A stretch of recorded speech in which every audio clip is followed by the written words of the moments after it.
So we may talk about this in class, but I have this feeling like we may have internet issues. So I wanted to make a video.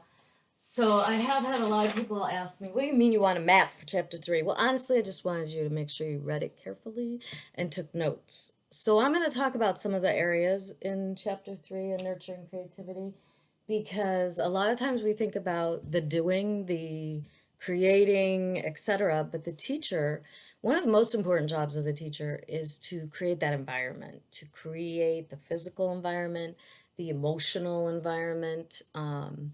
The environment takes on many levels, right? And so the facilitator, the teacher of the environment can create a space that conveys messages like, I don't want it to get messy, put that away, do what I do, do what I say, but don't say anything out loud, be quiet, be seen, not heard, etc.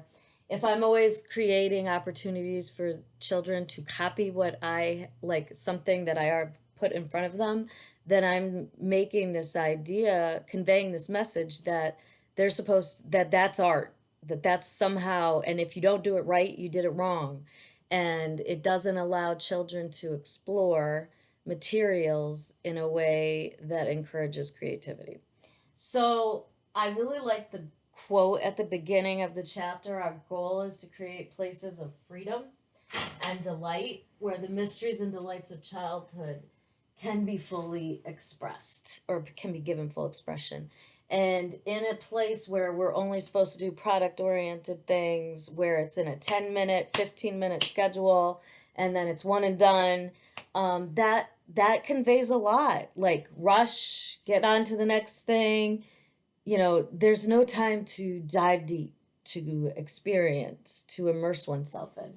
So as I read the chapter, and I did not fit it on, well, one, I have gigantic handwriting. I did not fit it on one. I actually fit it on 3 pages. But, some things that come home here that when a child walks into the room, if they're really going to grow and learn, I was thinking about Maslow a lot, who, on the very base level, if children's like basic needs aren't met, then how can we expect them to learn?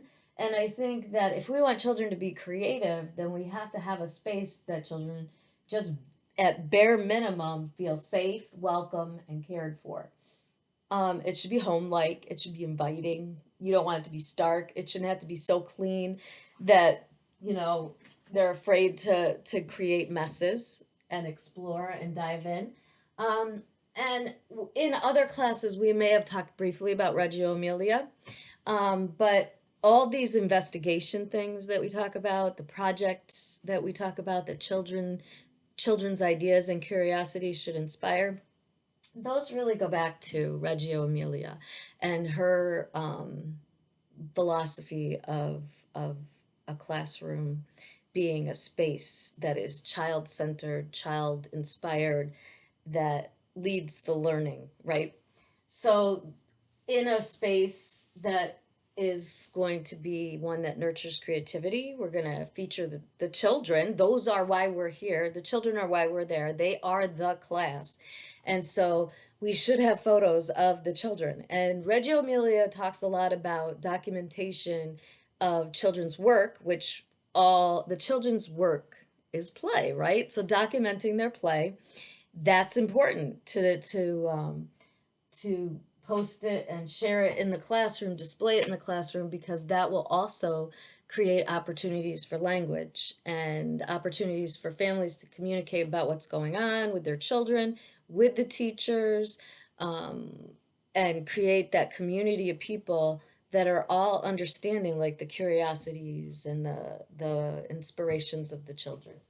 Also, it says in the chapter that in a Reggio Emilia room, that, have a space that is like a small space where a teacher shares what's important to them. So I do always encourage my students to write a newsletter or a letter introducing themselves to their families, and to be open and honest. Don't act like you're a distant expert that is not a human.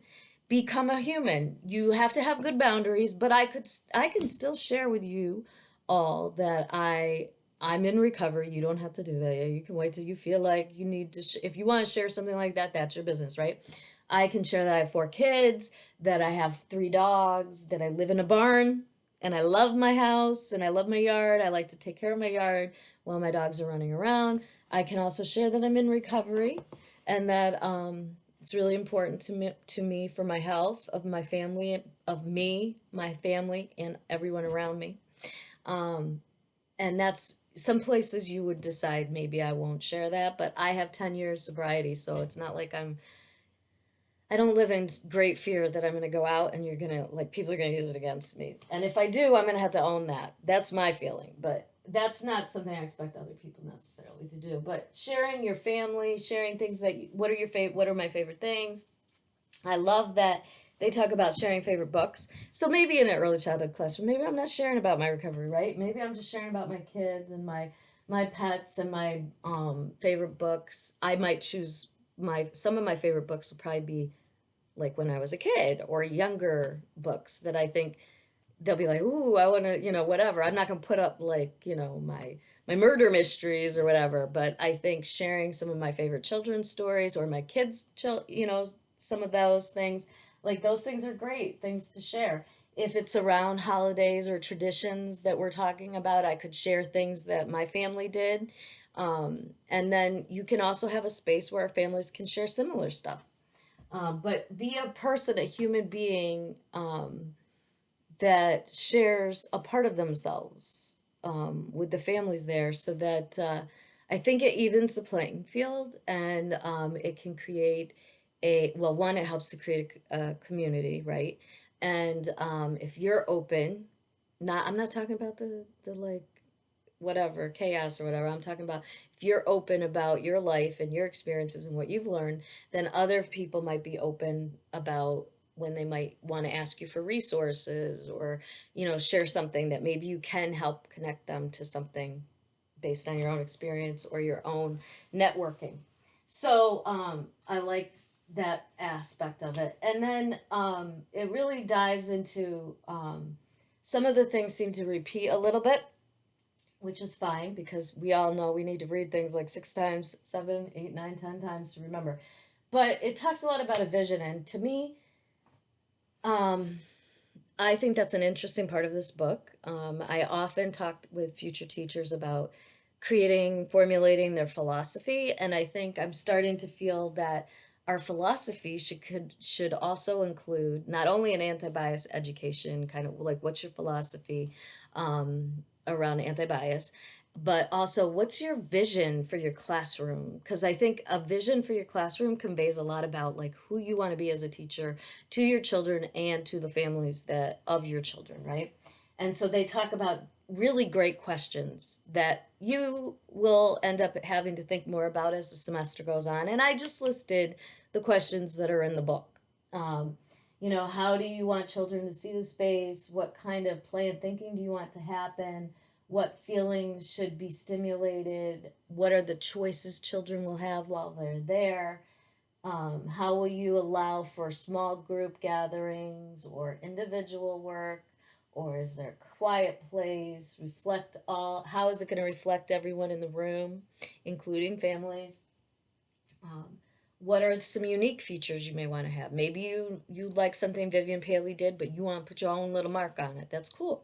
Or someone else we read about, right? So how can you change the environment? You don't want it so set in stone that you can't. We have to develop things as children's interests and curiosities develop. So they have some basic centers, right? I do think so much happens in blocks. We can do so much mathematizing and science and all sorts of interesting visual spatial stuff with blocks. You got to have a really good block center. I know now in a lot of the classrooms I visit, they've got magnet blocks, right?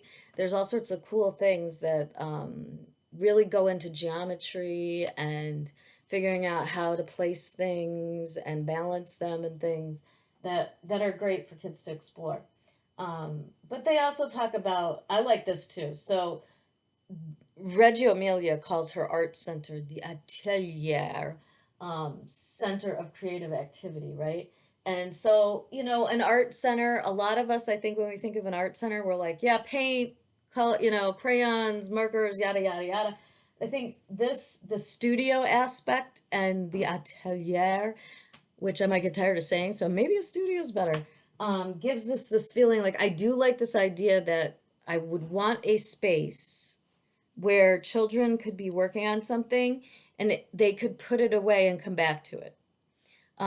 Because a lot of times our creations are not like done in 15, 20 minutes or one afternoon. I've been working on my self portrait for weeks now, and like I just took the eyes back off. I thought they looked spooky. So now I have it. I'm like, well, what do I really want to do with her face? But I kind of like her face like that. So I took those creepy little eyeballs off. I don't know. I was reading a story for another book where they were talking about this painting of a dragon, and the artist purposely left the eyeballs off because when they put the eyeballs on it, the dragon came to life. So anyway, I was like, I gotta take those creepy eyeballs off. I don't know what I'm gonna do instead. Maybe nothing. So I like the idea of the studio thing. I've seen amazing videos that I might share on here where they're getting really old though, so like the people, it's dated, but it's so good. They have a studio, so it's probably pre-K-ish at least for an age group. They end up doing like somebody brings in a book about the Titanic or something, and they end up doing a whole huge thing on boats. But they do it in a way so that they have a giant class paper mache like boat, but then they have individual boats and they have floating and also like it goes in all these crazy things. But this like big paper mache or decoupage, whatever, like they keep coming back to it. Most of us do not have classrooms that have space for that. And I don't know how you get around that. Or how do you put it away so you can go back to it, do it another day? I don't know. It's hard. But I do think like if I was doing it again, teaching in a children's classroom again, that's one thing I would really want to make sure I could do. But then they talk about like science, construction, fix it invention, writing, illustrating, theater, music. So one of the reasons I have us reading about Vivian Paley is because I think she's a master at doing the pieces about stories, combining children's literature to children's stories to their fantasy play and acting out their stories. That's her thing. Like that's what she's awesome at. And you would walk into her room and you would see that she values stories and she values taking time to act out those stories. And so those people in Vivian Paley's room feel like authors and actors. They do illustrate their stories as well. So they may also feel like artists, I would hope. So, and I also think writing and acting is artistry too. So that's some of that language has to change the way we talk about things. So that's why we're starting that fantasy play, Vivian Paley, as that unrolls, and I will be assigning more of those chapters. You'll see that she has an art to her, and we may not be able to do all that she does because she transcribed, like she does stuff like we just don't have time to do. I don't know how she did it.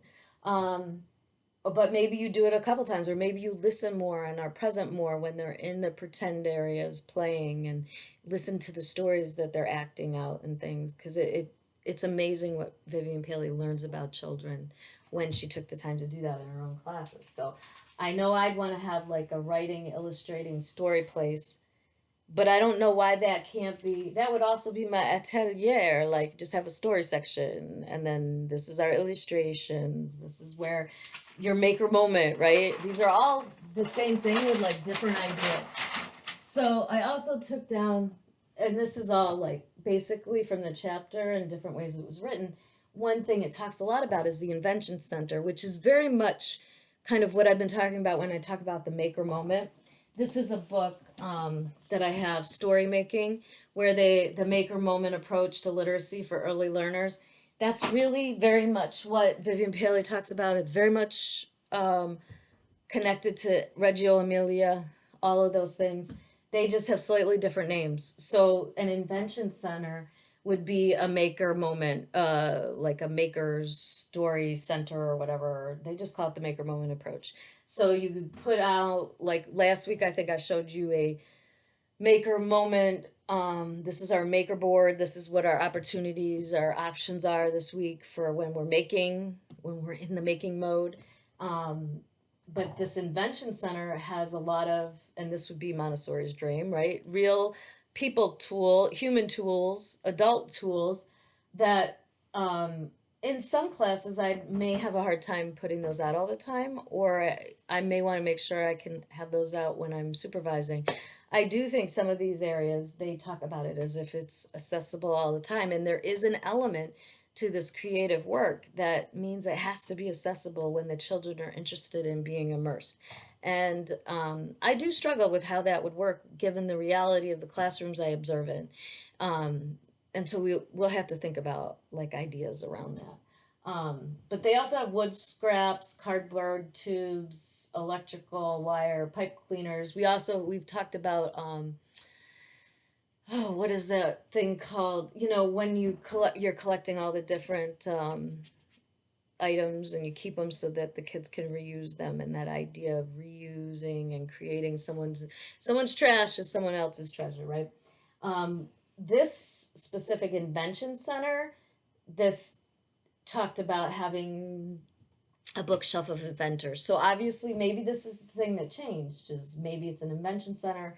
Maybe we have, like right now we're doing these artist investigations. Maybe we have an artist center, and then we have books about those artists or different artists, and then we have materials connected to those. They do talk about that bulletin board, because that's also, if we're allowing families to come in and visit, or if it's just with the language of the classroom, having a bulletin board with examples of famous inventors or artists or their work, you know, displaying it and giving it honor, and then also displaying the work that children in the classroom want to share and respecting it as their creation. I don't envision those all being the same. We need to get away from the same. We do not want 10 of the same thing. That's not creative, right? So, the teacher's role is beautifully summarized in the end of the chapter, where it talks about this is what the teacher is doing. And I do think that is part of your vision of your classroom, that I will be doing this, that I will creating a space that does this, that I will convey. So it talks about making sure they have time and space, not 10 to 15 minutes, right? You're going to, if you have a day where you see children are really immersed, maybe you aren't like, we got to go outside, or we got to get inside. You know what I mean? You got to like give children time to really dive in, so that it's not like caffeinated playtime or something. Process rather than product. Don't even allow yourself to go on Pinterest, people. It's just, one of my teachers I observed calls that crap versus process. Crap product. You do not, I don't care what you think, okay? Kids that have to put together 10 ladybugs that all look the same, they're not getting that much. It's not creative. Just not. And the value of it in terms of a language experience thing, like the learning the phonics, like, no, you can do phonics in a lot of ways. You don't have to have them all make the same art activity. And teachers just don't need to be cutting out. If you're doing a project that requires you to cut everything out for an hour to prep, that's not a creativity thing. That's not open-ended. It is not, right? So recognizing and respecting children's need to explore the tools and materials. That means don't tell them what they have to do. I think that it's interesting, these new, the investigations might have a board or an anchor chart that gives, these are the materials available to you this week. These are the tools available to you this week. What will you create with them? But it's up to them. You don't put out a car and be like, make a car. That's not open-ended, right? Now, if you're putting out a bunch of wheels, and that you may end up with a vehicle, but leave room for them to decide. And if your children are interested in vehicles, don't do it. So that's respect, showing a climate of acceptance all of this work that we're talking about has to be threaded with our anti-bias goals of education: identity, diversity, advocacy, and justice. So respecting a child and allowing them the room and space to explore materials is really about allowing them to develop their identity, and giving them time to be creative allows them time to work on problem solving. How many of us know or have been like, I wish I was more decisive? Well, some of these things, allowing them the choices, not telling them what something has to look like and how the steps you have to get there, and letting them just explore with the materials, that allows them to make decisions. Perhaps, I'm not a scientist, but perhaps that's how we create just more decisive humans who can solve problems and who are willing to take risks. If you always think there's a right or wrong way to do something, which I think can happen when your classrooms are all product oriented, then we're not going to be willing to take risks. I'll do it when you tell me what the right way to do it is. If I can't do it right, I'm just not going to do it at all. Anybody know anybody like that? I've been there. They also talk about, well, displaying children's work that they want to share. You know, they shouldn't be forced. Self-evaluation. This to me, I haven't gotten a good handle yet on what they mean or how that should look. I think it's about helping them to talk about their own work and developing that identity and appreciation, like self-esteem and stuff. Um, Treasure box, like, I guess they're saying every once in a while bring out really unusual, unique things that kids don't have access to all the time. Um, Create opportunity, like, don't always do everything in the studio. Sometimes maybe kids need to maybe work in pairs, work individually. Sometimes you work in a group, etc. All those different opportunities are life learning opportunities: cooperative play, doing it on your own, being independent, etc. And then I really think we need to have more ideas about how in different age classrooms, probably, you know, maybe even toddlers and up, um, how do we have work that they can go back to? Toddlers tend to not, you don't need to. Just don't do producty stuff. Let them explore materials and then move on. But toddlers could have journals. They could have like a composition book they get to color in or scribble in or whatever as whatever. But maybe it doesn't make sense to like have projects and then keep going back to it. It's probably more of a pre-K thing, and then up through second grade, which is usually our early childhood limit. So that's really, those are my three content map sheets. So it's fine if everybody's looks different. Those are my takeaways.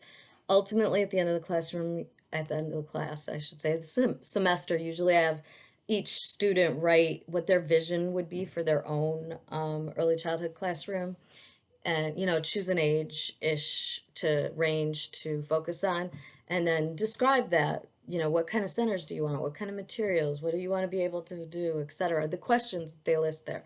I wanted us to read it now before you finalize your projects, because it's a chance to think about, well, what will the classroom be like for that investigation.